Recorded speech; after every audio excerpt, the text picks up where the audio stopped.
When you guys are using a hacksaw, don't do short strokes. Right? If you do this really short strokes, what you're going to do is you're going to overheat a small amount of the teeth.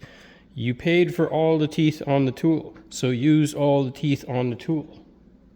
That'll allow time for the teeth to cool down and do their work.